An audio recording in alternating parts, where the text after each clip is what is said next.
Bienvenue dans Chronique réactionnaire. 3 scénarios pour l'Église après le pape François. Eh bien bonjour à tous, il y a quelques jours nous apprenions le décès du pape François. Alors que vous soyez catholique ou non, pratiquant ou pas, je suis certain que vous avez été interpellé par ce décès et que vous posez des questions sur la suite. Quel avenir pour l'Église, quel scénario possible pour ces prochains mois, prochaines années. C'est vraiment l'idée de cette vidéo, de partager avec vous quelques réflexions et quelques scénarios. Alors l'idée, c'est vraiment pas de dresser un bilan du pontificat du pape François. Ça a été fait à de nombreuses reprises, avec plus ou moins de succès par différents commentateurs, mais l'idée c'est plutôt de se projeter sur l'avenir, et aussi de couper court à un certain nombre de commentaires, rumeurs, etc. qui ont été partagés par de nombreux faux experts sur les plateaux télé ou alors sur les réseaux sociaux. Déjà, un titre d'introduction, on peut, peut-être pour ceux qui ne connaissent pas forcément la sociologie de l'Église actuelle, diviser les pratiquants entre 4 grands blocs. Un premier bloc, on appellerait les néo-modernistes.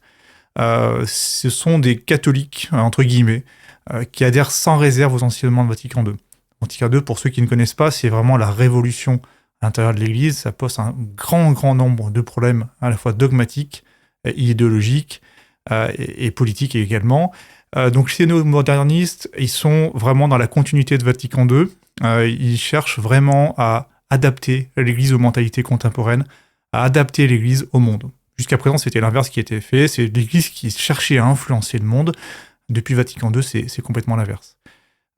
Et souvent, donc, au détriment de la tradition, donc, on fait table rase de quasiment 2000 ans d'enseignement de l'Église pour repartir à zéro en quelque sorte et s'adapter au monde. Donc ces néo-modernistes, ils prônent des changements doctrinaux à tout va, liturgiques, pastoraux, etc.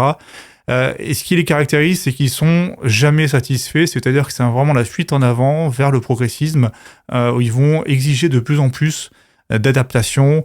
On lit question actuellement, par exemple, du mariage des prêtres, et que sais-je. Voilà. Donc ce sont ces néo-modernistes qui sont à la manœuvre et qui sont en quelque sorte au pouvoir. Les différents derniers papes sont clairement des modernistes. Le second bloc, ce sont le bloc des conservateurs. Donc ça, ce sont des catholiques un peu plus, disons un peu plus, un peu plus sur la retenue. Ils acceptent Vatican II, mais ils sont plutôt dans une dynamique de se dire, voilà, l'Église doit évoluer, mais pas de manière à renier ses dogmes et son histoire. Ce sont les catholiques un peu mous, donc c'est la majorité, je dirais, des catholiques classiques actuels qu'on retrouve dans les différents diocèses.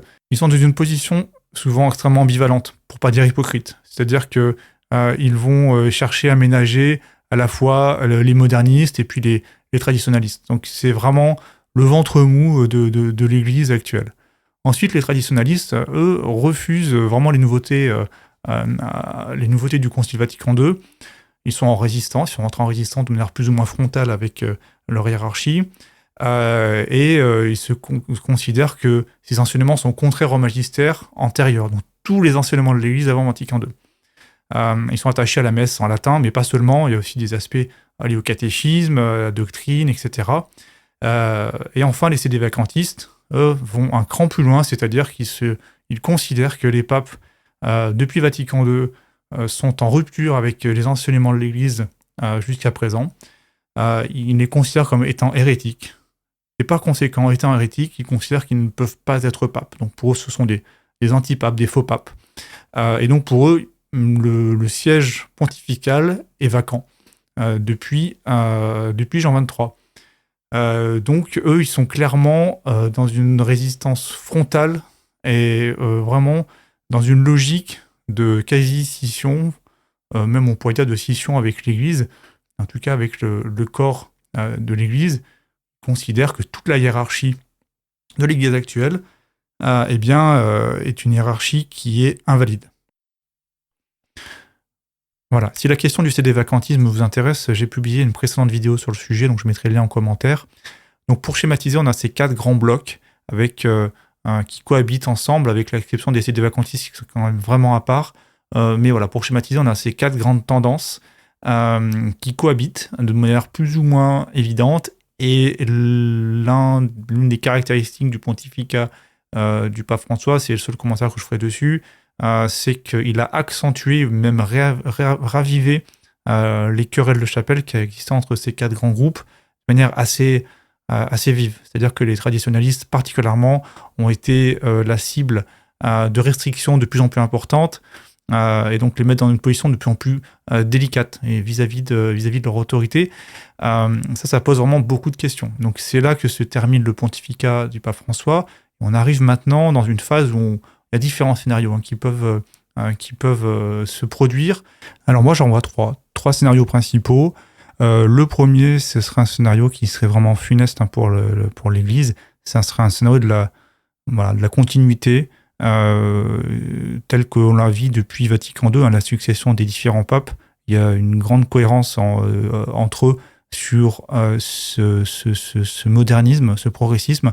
Et donc ce premier scénario, effectivement, ça serait l'élection d'un proche du pape François, qui poursuivrait, voire intensifierait les réformes jusqu'à créer des situations de rupture au sein de ces 4 blocs, puisqu'il y a quand même un grand risque de schisme dans cette hypothèse-là, c'est-à-dire que un certain nombre de catholiques pourraient être tentés d'être en rupture frontale avec la hiérarchie, ce qui pose un certain nombre de problèmes. Ensuite, il y a un scénario qui serait aussi assez néfaste, qui serait un scénario qui tenterait de ménager les uns et les autres et d'afficher une unité de façade, c'est-à-dire que ça serait assez hypocrite dans le fond, puisque ce qui compte, c'est la doctrine, et qu'elle soit réaffirmée, et que ce soit cette doctrine qui, autour d'elle, crée l'unité. Mais la volonté, ça pourrait être de se dire, ok, on recherche une unité de façade, on essaie de contenter un peu tout le monde, mais sans rappeler de manière ferme les enseignements et les dogmes de l'Église. Donc ça serait un scénario que je redoute aussi un peu, parce que c'est tout à fait possible, après sans d'outrance réalisé par le pape François, d'être sur quelque chose de plus consensuel, mais d'encore plus hypocrite. Donc ça, c'est un scénario qui est quand même vraiment inquiétant. Et enfin, le troisième scénario, bien sûr, c'est celui que nous, les traditionalistes, pour lequel on prie. Et c'est un scénario qui est tout à fait possible, même si ce n'est pas le plus probable. Mais l'Esprit Saint peut tout à fait éclairer les cardinaux dans le choix du prochain pape. On rappelle toujours que Dieu est maître de toutes choses. On peut avoir d'énormes surprises durant le conclave, d'avoir un pape qui serait vraiment cohérent avec la doctrine catholique, avec la tradition, etc., et qui remettrait de l'ordre. Donc là, c'est un troisième scénario que, bien entendu, on souhaite, et je vous invite vraiment à prier intensément et à faire des sacrifices pour que ce scénario se réalise. Et c'est un scénario qui comporte un certain nombre de risques, mais des risques qui seraient assumés, de risques de schisme, bien entendu, de la frange la plus progressiste. Et on l'a vu, ce sont des néo-modernistes qui sont avides de changement et d'adaptation au monde. Il n'y en a jamais assez. Et donc, si jamais un jour il y avait un retour en arrière, ce serait pour eux, je pense, terrible. Et ce serait une bonne chose. Et ça serait l'occasion de leur dire, ok, dans ce cas, devenez protestants, mais ne vous revendiquez pas catholique si vous ne défendez pas les dogmes qui font l'identité même de la religion catholique. Alors dans ce scénario, comment se comporteraient les vacantistes ? Je pense qu'une immense majorité d'entre eux, qui sont de bonne volonté, reconnaîtraient ce nouveau pape et réintégreraient l'Église, qui serait vraiment une grande joie, une grande satisfaction. Je pense également qu'un certain nombre de ces vacantistes persévéreraient dans leur jugement par rapport au pape. Et donc même si on avait la chance d'avoir un pape traditionnaliste, dans le beau sens du terme, un certain nombre d'entre eux le jugerait pas suffisamment tradit, pas suffisamment affirmant les dogmes, etc.